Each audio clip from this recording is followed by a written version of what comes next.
All right, welcome back to JNA Sports Talk. We're recording episode 3 here. Looking forward to get started. I think we're going to start talking about fantasy football to get things rolling.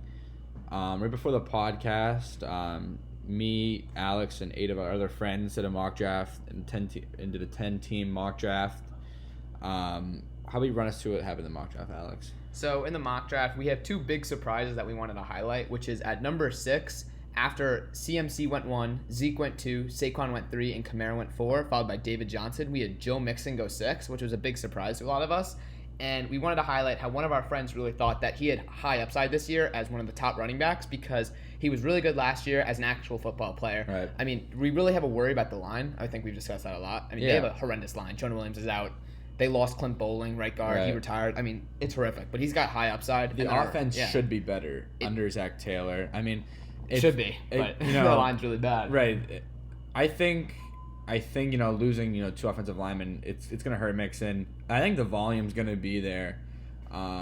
He's not one of those players that's going to get lots of yards after contact, but I hopefully a more high tempo offense, maybe catch some more balls, which will help you on PPR. But it's definitely at a high risk, high reward. It could be a top 5 back. I think he'll be a top 5 back. Honestly, no, I think really he definitely could be. And that's why I think him going 6. Yeah, it might be a surprise to some given his ADP, but I think it's you can be comfortable with that pick. I mean, I've been a huge Andy Dalton supporter for years, even though that sounds kind of stupid. I mean, not a supporter whereas I think he's a top quarterback or he's a great player, but I think Andy Dalton's an underrated player where I think he's got the tools. I mean, he's had turnover issues. He hurt his finger right before the end of the season a year or 2 ago. I mean, he's had issues. I know he has, but the fact is that they have a QB coach for the Rams. Everyone wants to talk about Sean McVay. Who's Sean McVay? Zach Taylor is Sean McVay 2.0 here. So you have this guy coming into a new offense. They finally get rid of Marvin Lewis after all these years. Andy Dalton is a capable quarterback. He's got Tyler Boyd, where whether or not you want to say he's good, he is a decent player. New contract. He's getting much better. New contract, 4 years.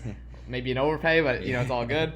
AJ Green is obviously a top receiver. I don't really see why Joe Mixon. He's got the supporting cast. The defense is horrendous, which is also kind of an issue.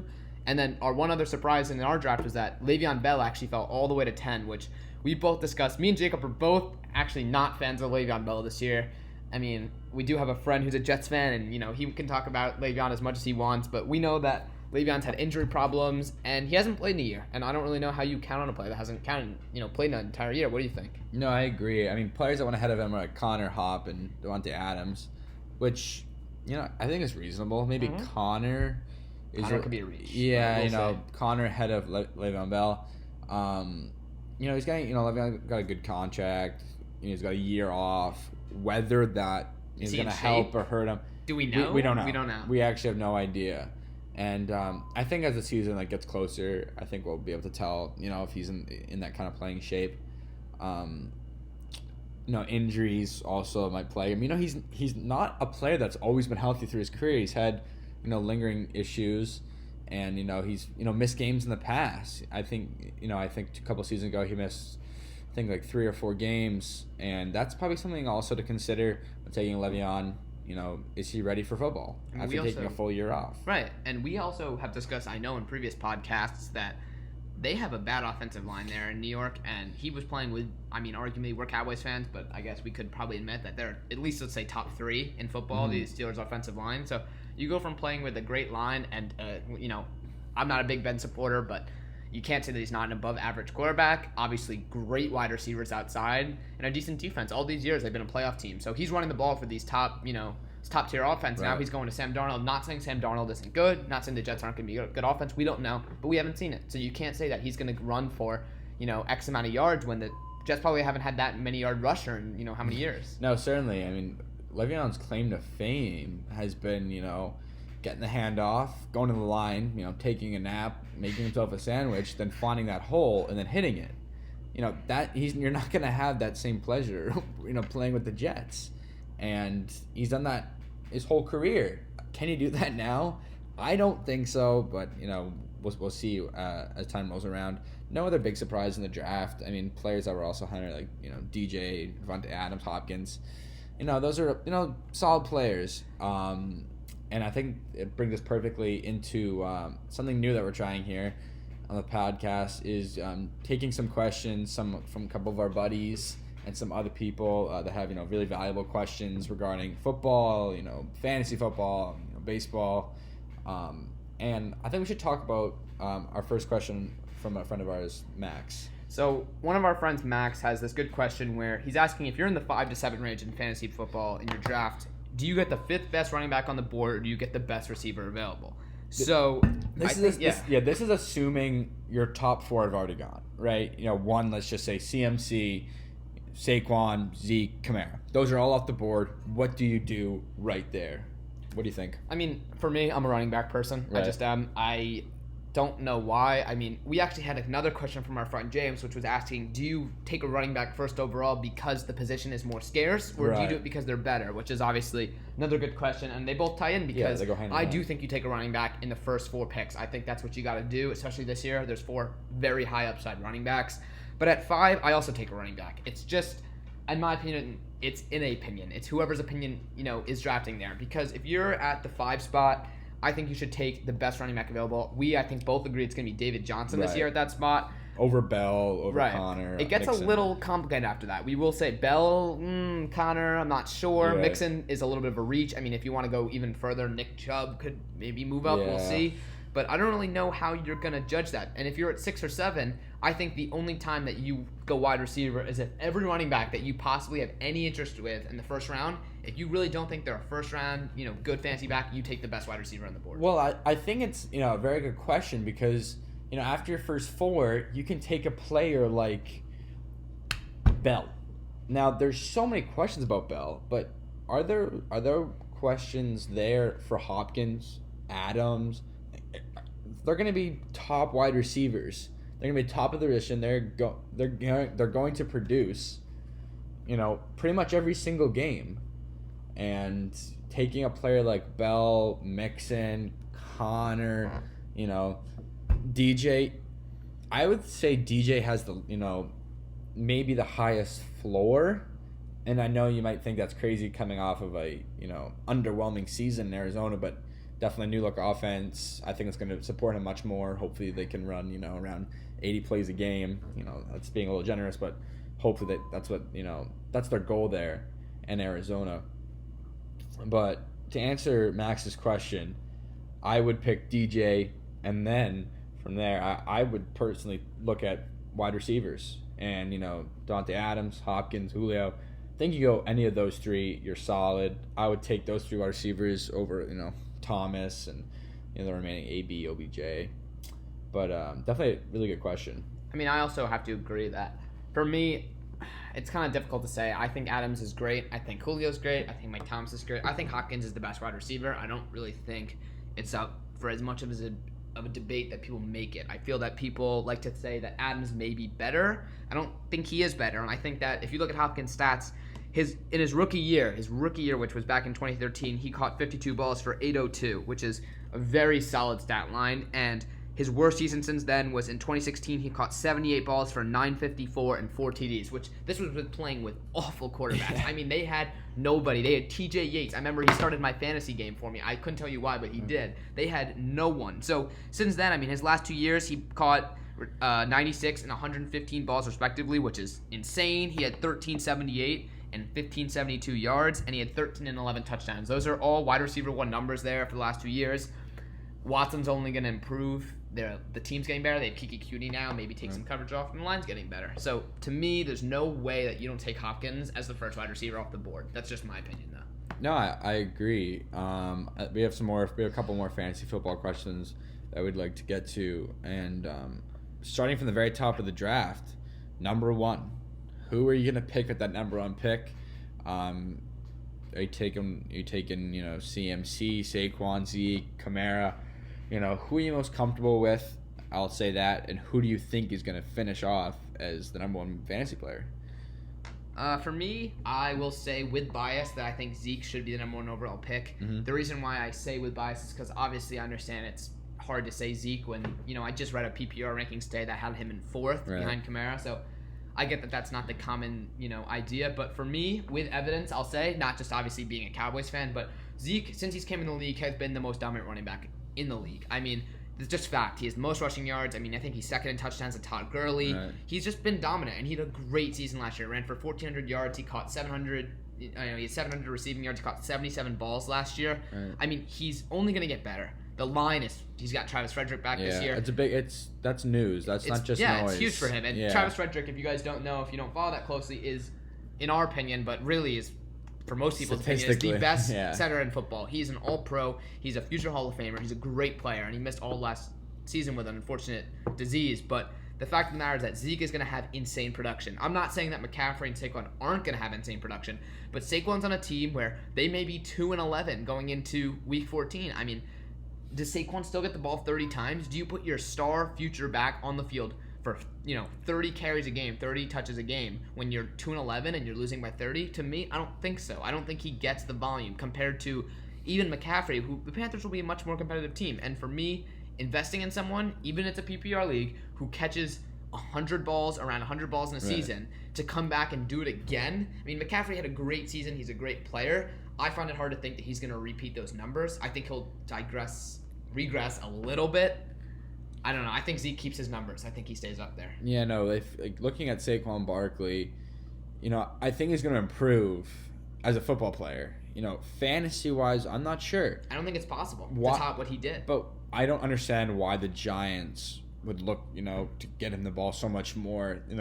There should be more focus, maybe on his run, his blocking, route running, just certain things like that. Not just these check downs that he was getting constantly. I mean, I remember when we watched the Cowboys game together when the Cowboys took on the Giants, and every single play it felt like was Saquon just getting a check down. I think he had like 14, 15 receptions that game, and it was just Eli, panicking and throwing the ball down to him.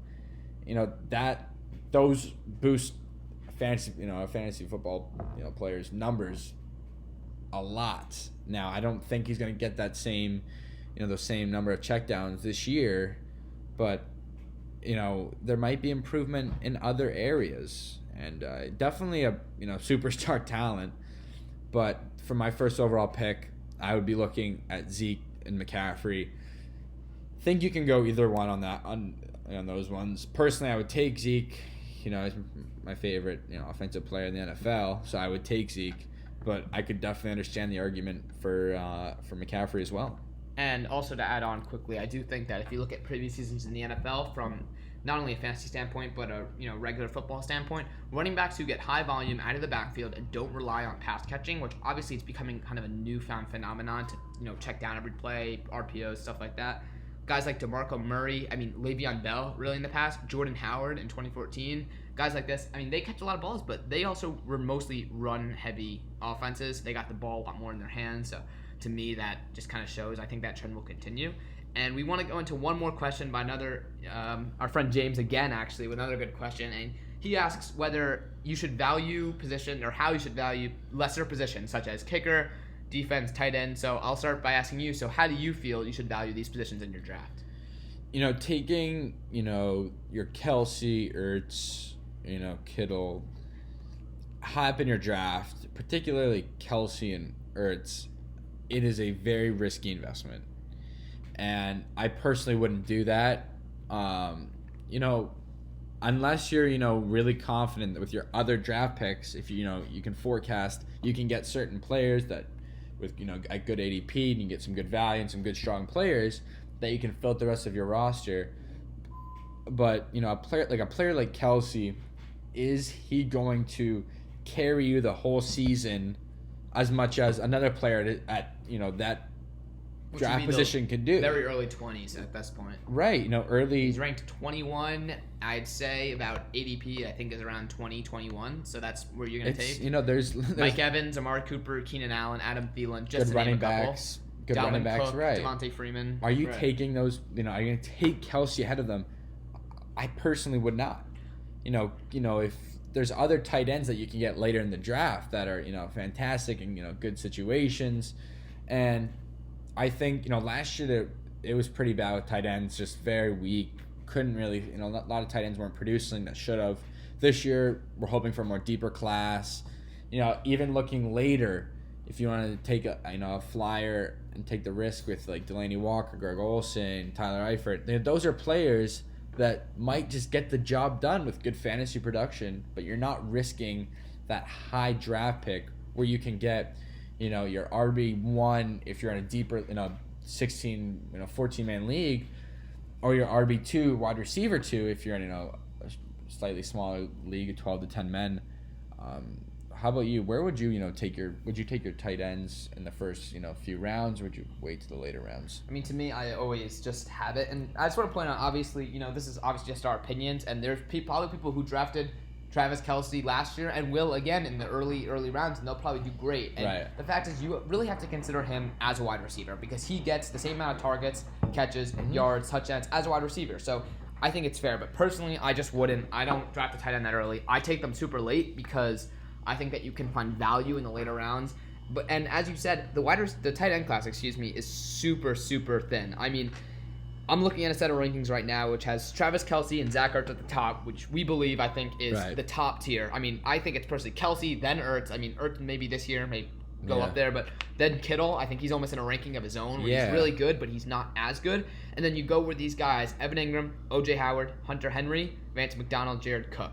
These are guys where I think they're value picks, but you're still going to have to draft them in the 5th round. They also come at risk. Right, and they're going to come early. 5th, 6th round is still an early pick, especially when you're doing a higher team kind of draft. So if you look at the bottom, I mean, you have guys like Noah Fant, TJ Hawkinson, Jack Doyle, Mark Andrews, and I know a lot of people seem to like Austin Hooper this year. Right.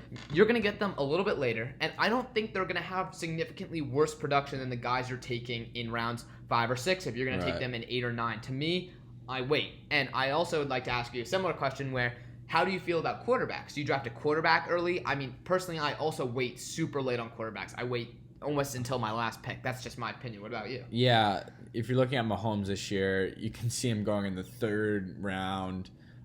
I'm not taking him there. Unless he was to fall, if you're in some league that everyone's trying to stay away from quarterbacks that early and he's falling, maybe you take him. I still don't think you even take him. I think the value is definitely. But it's hard to deny what he did last year. Can he improve? Is he going to have a sophomore slump? Who knows? But I mean, it's almost impossible for him to have statistically better stats. I mean, he's had the best quarterback season in the last 5 years. Right. So it's almost impossible for him to repeat what he did. My quarterbacks that I would be looking at in a certain range would be, Cam Newton, Jared Goff, Russell Wilson, Kyler Murray, Phillip Rivers. Dak Prescott. Right. Carson Wentz. Carson Wentz is more than that. Dak's maybe slightly later. That's kind of my range of quarterbacks. Tom Brady I wouldn't really take this year in fantasy, but that's kind of my sweet spot for quarterbacks.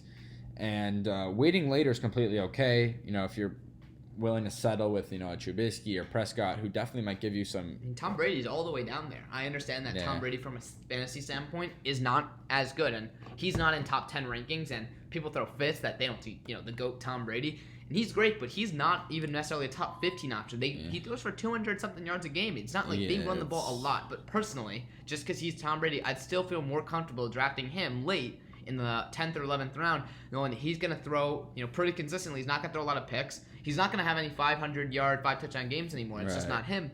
But he's going to do well, and I would definitely take that and take a really decent, flex wide receiver in the rounds that you're taking guys like Mahomes, Rodgers, Luck. It's just, Watson, yeah. And it's also a crapshoot for which one of those is going to finish at the top. I think it's fair to say one of those guys is going to finish your top quarterback rather. But I still don't think it's worth that investment. My uncle, brought up a really good argument. He does an auction league, and he always says, I want to spend good money on my quarterback because they seem to give you those constant 20+ point games, which it's a very valuable point.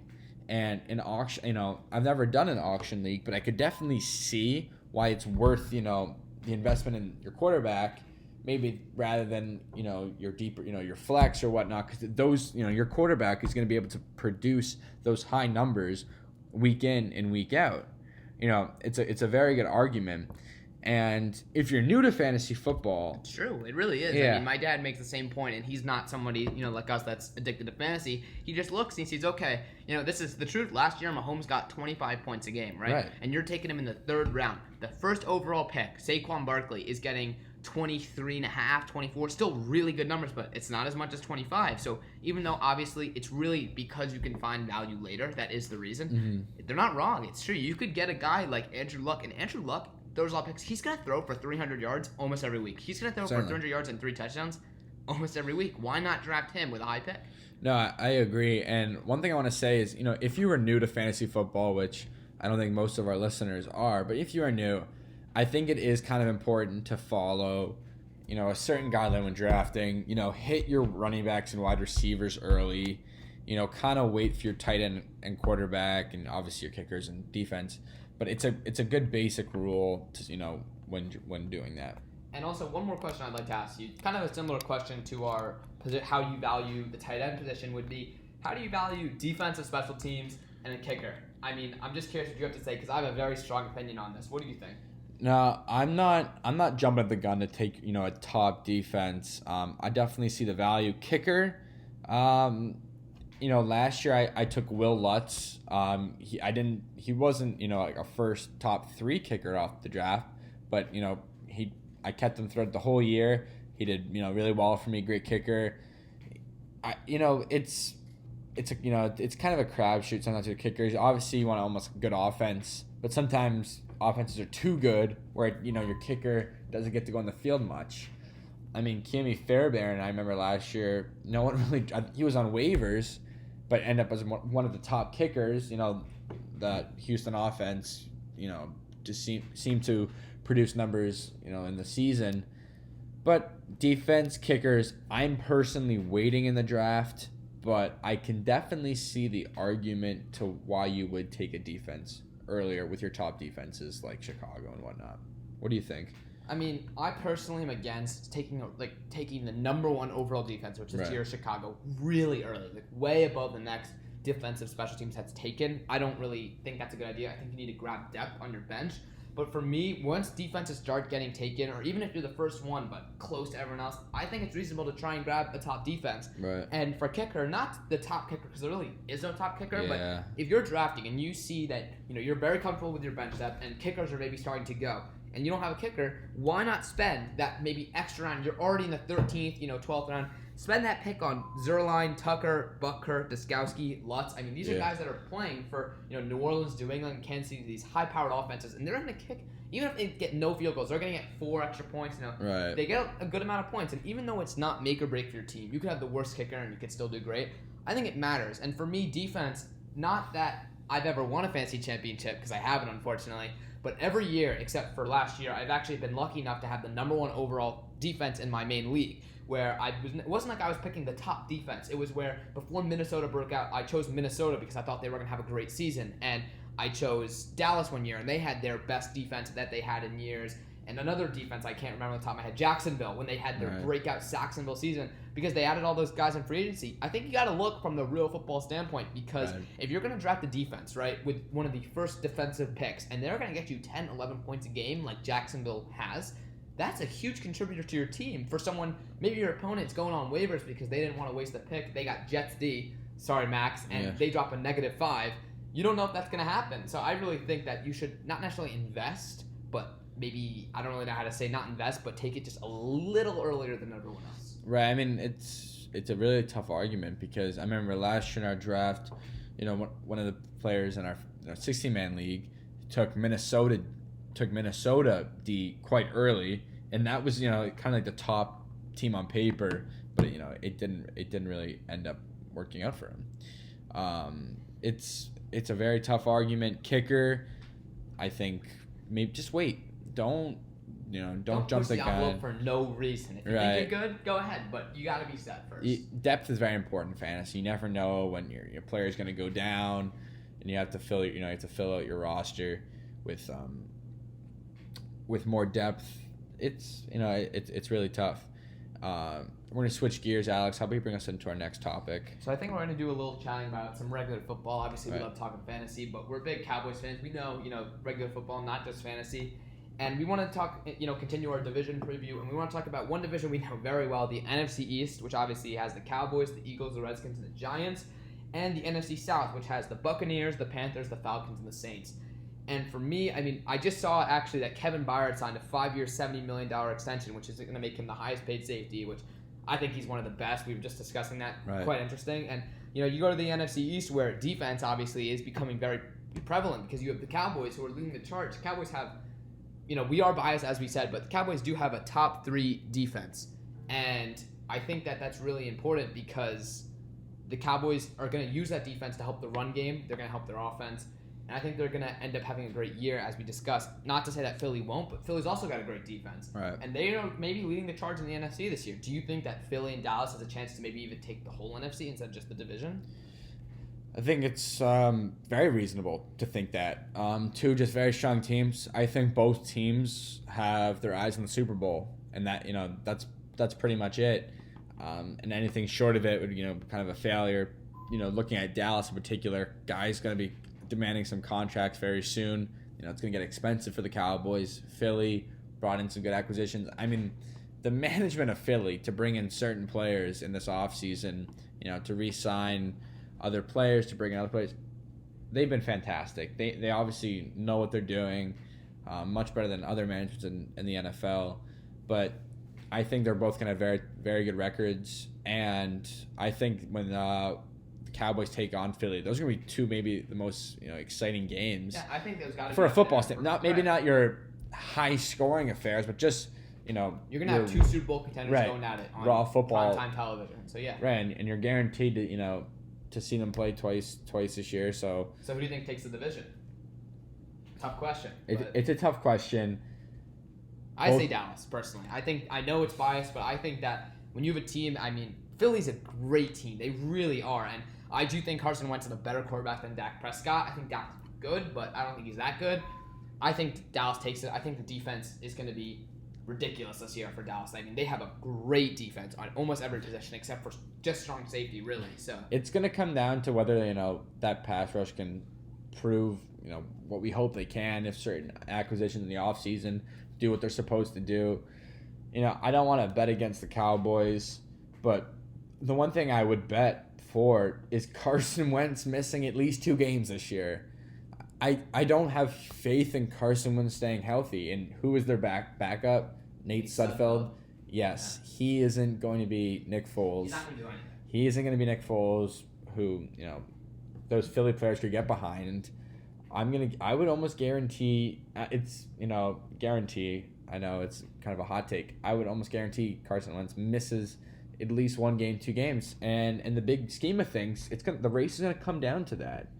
And because of that, I would take the Cowboys, winning the division and hopefully having the best record in the NFC. And one more question for you. Obviously, we got this for regular football, and I think we're going to just do a little chat some baseball real quick. But the Saints, one of the best teams in the league last year, one of the best teams in the NFC. I think anyone that has eyes agrees that they deserve to beat the Rams that game and move on to the Super Bowl. I think that was pretty obvious. So they're coming back in with the same cast for the most part. The players are only getting better. They got a lot of young guys. Their secondary is just straight young guys. That's all it is. And they're only going to get better. Lattimore, the safety, who unfortunately missed the play against the Vikings 2 years ago, but he's still a great player. I mean, they have good players. Do you think... I think it's pretty obvious the Saints take the division here. Do you think the Falcons Falcons or Panthers stand a chance? I don't think the Bucs are there yet. No, I'm going to take the Bucs at the bottom of the division. But I could see the Falcons coming very close, maybe winning the division. New Orleans, who's their main guy? Drew Brees. I'm not so sure about Drew Brees. Father Time is definitely got some control of Drew Brees. He's only getting older. I do have faith in Sean Payton, so I think he's one of the best coaches in the NFL. However, I'm not sure if they can have that same success this year as they did last year. I think the Falcons, if they can stay healthy, they were riddled with injuries last year. I mean, it was it was worse. They already had some guy torn they already had our former Cowboy, the guy that we like, J.J. Wilcox, tears ACL, which he's only the 3rd safety on the team. They got guys, but you can't forget their other 2 safeties tore their ACLs last year. So, I mean, it's unreal how many... No team was riddled with injuries. KZ played well last year. They had this rookie, this guy KZ, who actually tied for the lead interceptions last year. He had 7. Right. But there are other guys, I mean, I think Poole went down. I can't remember. Keanu Neal, right, towards ACL against Philly, I believe, week 1. I mean, they were destroyed. And the defense, unfortunately, though, you never even got to see it. So I can't say that the Falcons don't have a good defense. They just re-signed Grady Jarrett. Right. And the defense, we don't know. I mean, it could be good. It could be bad. I personally think New Orleans is going to win. I think it may be close. I don't think Carolina's got a shot. I think they're good, but I don't think they got a shot. And I guess put the questions together. Do you think Dallas and Philly can beat the Saints?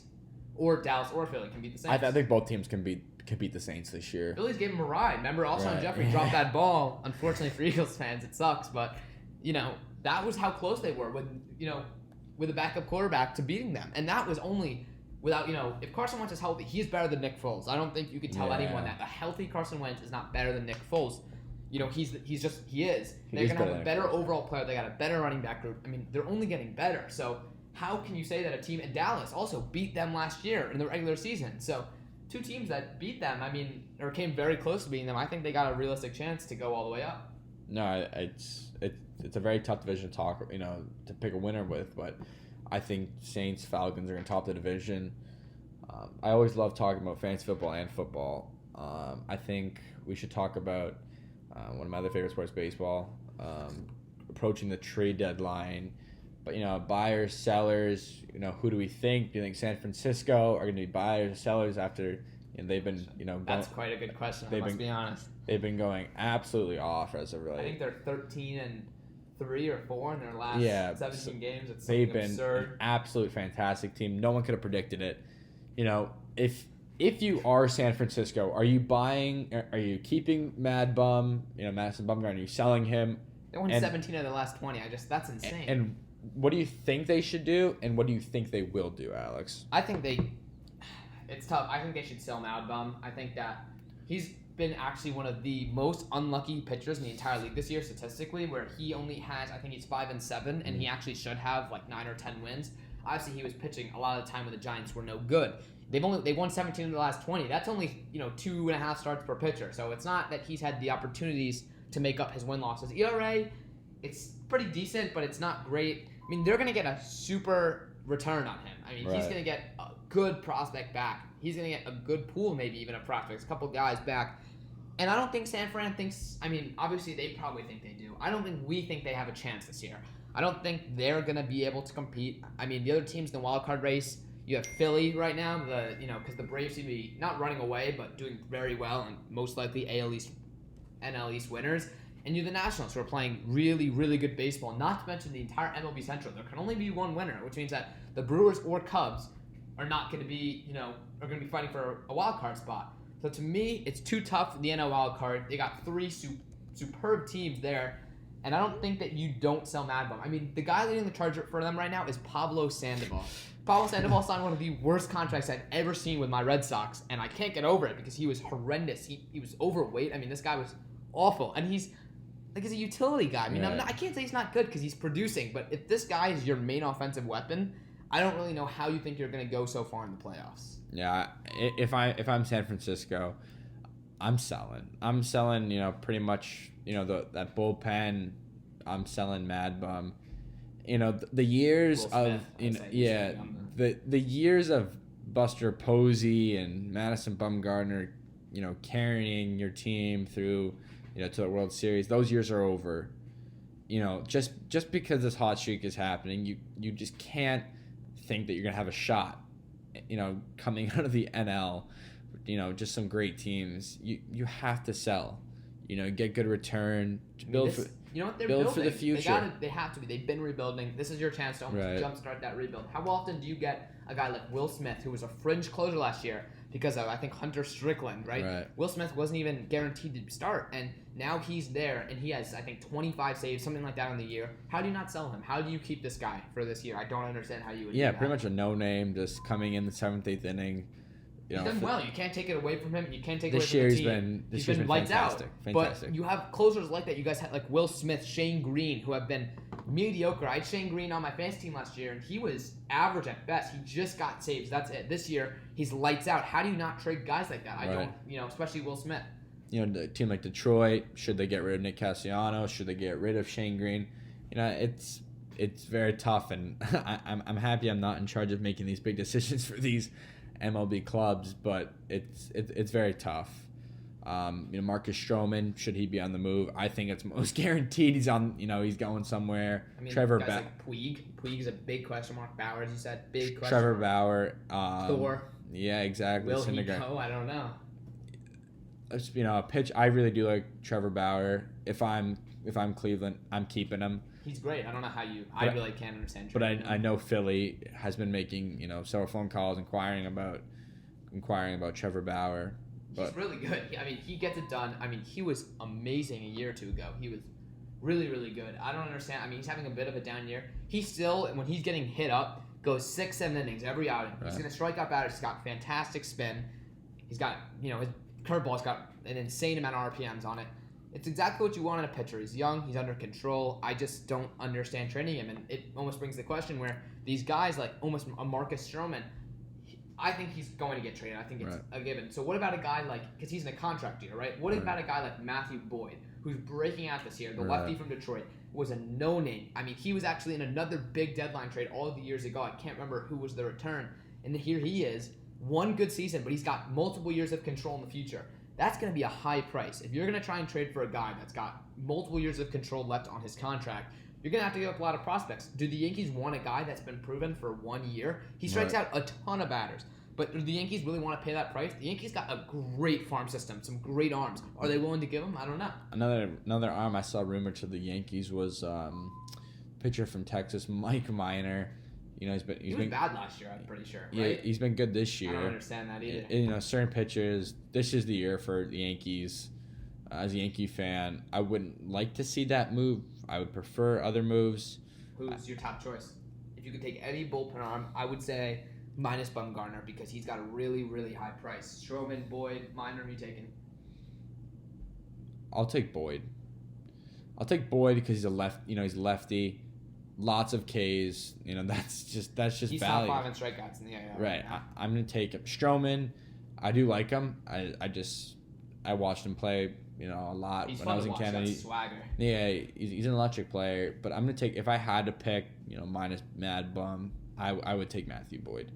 The Red Sox, who knows what they're gonna do? That's also a really hotly debated question right now. Do you, as a fan, I don't even know what I would do. And as Jacob said, the Yankees are all in. And we actually had a question from our friend Thomas, big Yankee fan. I'm sorry, our friend Harrison, who's also a big Yankee fan, and he was asking who wins the AL East this year. And I think we both agree, I think the Yankees are going to win. Right. I can admit it. The Yankees are just different this year. But the Red Sox are still a formidable team. I think it's silly to say that they're still top contenders and they should be going all in at the deadline because they're just not playing like it. They just lost 2 of 3 to the Orioles, who are by far the worst team in baseball. That's a joke. That should not happen. But you also I don't think you can give up on the season because as a Red Sox fan, I watched them, their postseason run. I've been watching all the games and they still have a great offense. Bogarts, Devers are phenomenal this year, and JD and Betts, I have to think they'll pick it up. So They have a great lineup. Their pitching's been horrendous, to say the least. The fact that Chris Sale's still not doing well, I really think it's a fluke. We know, he's not been playing well. I know that you always joke with me, but he's a great pitcher. He is. Price is a good pitcher. They need to add somebody. I think you do add someone, but I don't think you spend. But Andrew Cashner, they just added someone for not a high price, but you get what you pay for. He's been horrible. He ain't gonna carry you into the playoffs, but he's just a 5th starter. But you just show that if you want to do something at the deadline, you got to give up a significant piece. I don't know if the Red Sox are willing to. Me neither. Always love talking about baseball too. I think this was a great episode, and I look forward to recording the next one. Thank you very much if you have stuck through all of this. Be sure to comment anything you would like. Subscribe if you're not already. Please refer us to anyone who's interested in sports and whatnot. We really appreciate you listening, and we'll see you next time.